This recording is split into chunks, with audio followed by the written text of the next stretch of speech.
C'est parti pour le résumé du 6e jour du procès pour double meurtre du rappeur YNW Melly. Il y aura bien évidemment des news sur d'autres artistes, donc sans plus tarder, let's go pour les news. L'été arrive bientôt, profitez-en car WRC Nation a mis une offre intéressante et pas mal de nouveautés. Donc si tu veux briller sous le soleil, c'est le moment. Il y a l'offre essentielle en ce moment, c'est tout simple. Tu mets 2 produits de la catégorie essentielle dans ton panier et l'un d'eux sera offert. Par contre, s'il n'y a aucun produit qui t'intéresse dans la catégorie essentielle, tu peux aller dans une autre catégorie. Par exemple, il y a cette chaîne qui t'intéresse, tu veux prendre ce pendentif, tu le mets dans ton panier et avant de valider ta commande, tu rentres le code BLACKTRAP30 et tu auras droit à une bonne réduction. La livraison est gratuite dans tous les pays et n'oubliez pas que vous pouvez payer en plusieurs fois. Je vais te parler d'un incident grave survenu lors d'une performance du rappeur Finesse2Tyme dans un club. Cet événement a malheureusement tourné au drame avec 5 personnes blessées par balle. Selon un rapport de police, le département de police de DeKalb County a déclaré que la fusillade s'est produite au club Cosmo situé à Decatur en Géorgie. Après la performance de Finesse2Tyme, une dispute aurait éclaté alors que les patrons quittaient le club, se transformant en fusillade et aboutissant à 5 individus blessés par balle. La police a reçu un appel à environ 3 h du matin signalant une fusillade suite à une dispute alors que les clients quittaient la salle. À l'heure actuelle, 4 des 5 victimes blessées ont été libérées de l'hôpital, tandis qu'une personne reste dans un état stable. La police de DeKalb County est toujours à la recherche de suspects et aucune raison pour la fusillade n'a été confirmée. En réponse au rapport sur la fusillade, Finesse2Tyme a partagé un message sur son histoire sur Instagram dans lequel il déclare « C'est cruel comme ils me font ». Il semble répondre au reportage sur la fusillade survenue pendant sa performance au club. Cela n'est malheureusement pas la première fois que Finesse2Tyme doit faire face à un incident horrifique lors de l'un de ses spectacles. En mars dernier, 3 personnes sont décédées et plusieurs autres ont été blessées suite à un concert de Finesse avec Gloria à la Main Street Armory à Rochester à New York. La famille de l'une des victimes, Brandy Miller, a déclaré à TMZ qu'elle prévoyait de poursuivre Gloria et Finesse2Tyme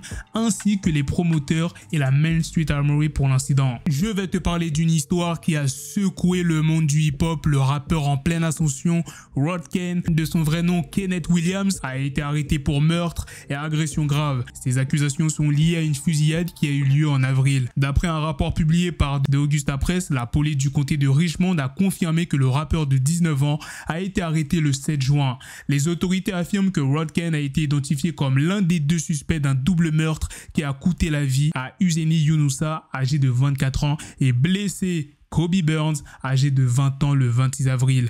Selon le rapport, vers 18 h ce soir-là, Burns conduisait une voiture sur St. Andrew Drive à Augusta en Géorgie avec Yunusa en passager. Rodken et un associé non nommé auraient alors quitté leur propre voiture et commencé à tirer sur les 2 hommes. Suite à la fusillade, Burns a tenté de fuir dans le véhicule mais a heurté un groupe d'arbres sur Perimeter Parkway. Uzeni Yunusa, soupçonné d'être membre d'un gang, a été déclaré mort sur place tandis que Burns a été emmené à l'hôpital et plus tard accusé de conduite en état d'ivresse. Lorsque le mandat de meurtre a été délivré le 7 juin, Rodken était déjà en prison pour une accusation sans lien avec son probation. Par le passé, Rodken a été reconnu coupable de possession d'une arme à feu lors de la commission d'un délit de cambriolage et de vol par réception de biens volés. Malgré ses démêlés avec la loi, Rodken a fait une ascension rapide dans le monde du hip-hop ces dernières années. Il a commencé à se faire connaître en 2019 grâce à son morceau Upload. Depuis lors, il a sorti des titres notables comme No Mind en collaboration avec Chainsaw Man, produit par Taz Taylor, qui a accumulé plus de 6,5 millions de streams sur Spotify. Le monde du rap perd une autre étoile. Le rappeur texan Milton Powell, mieux connu sous son nom de scène Big Pokey, est décédé après une chute effrayante sur scène lors d'un événement à Beaumont, un événement qui a finalement conduit à sa mort. Big Pokey est une figure respectée de la scène rap de Houston. Se produisait tard samedi soir lorsque, selon les vidéos en circulation, il s'est soudainement effondré sur la scène. Sur les images, on peut voir Big Pokey debout sur une scène à 2 niveaux, micro à la main, interagissant avec le DJ. Brusquement, le rappeur pousse un grand soupir dans le micro avant de perdre l'équilibre, apparemment inconscient, et de tomber de tout son poids sur la scène. Au début, l'incident semble n'être que superficiel pour certains membres du public qui éclatent en rire, mais il devient rapidement évident que la situation est bien plus grave. Le public se précipite pour lui porter secours, mais malheureusement, leur effort pour le réanimer sont vains.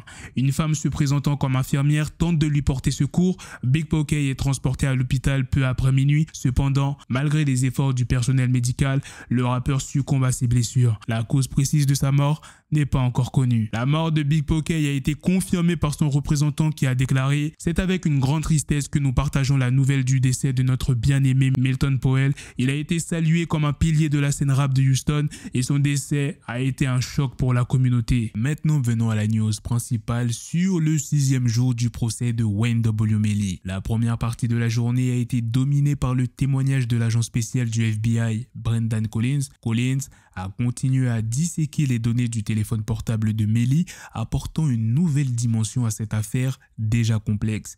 Mais la journée a pris un tournant en faveur de l'équipe de Melly lorsque le juge a statué en leur faveur sur une violation de découverte par le ministère public.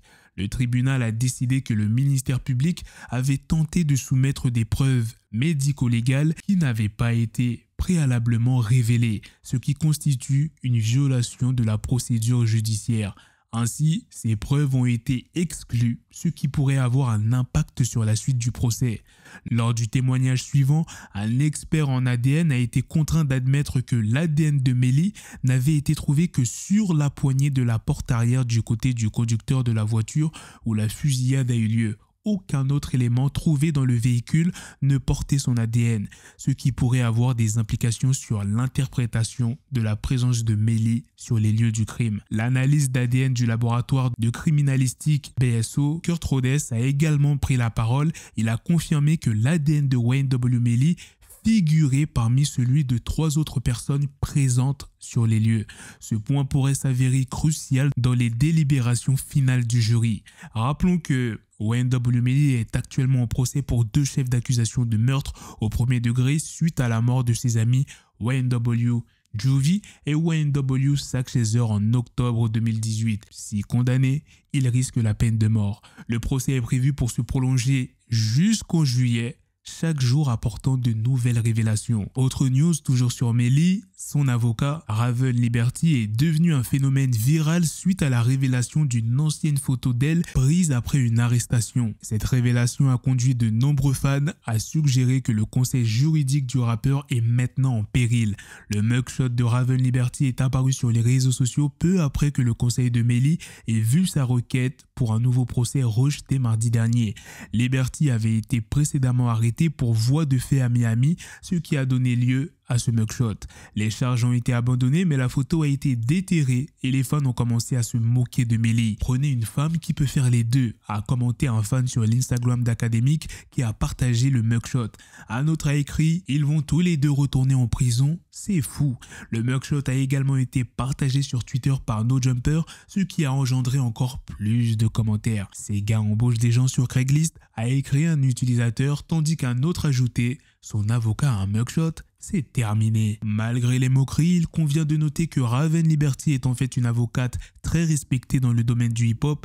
Liberty a représenté Kodak Black à de nombreuses reprises tout au long de sa carrière et a lutté bec et ongles pour essayer de faire sortir Melly de prison. Voilà les gars, c'est la fin de cette news, c'est aussi la fin de cette vidéo. Dites-moi dans les commentaires qu'est-ce que vous en pensez de toutes les news que je vous ai présentées dans cette vidéo. Sur ce, on se donne rendez-vous très prochainement pour d'autres vidéos news. Prenez soin de vous la famille. Peace. Yes, the shit is raw coming at your door. You start to scream.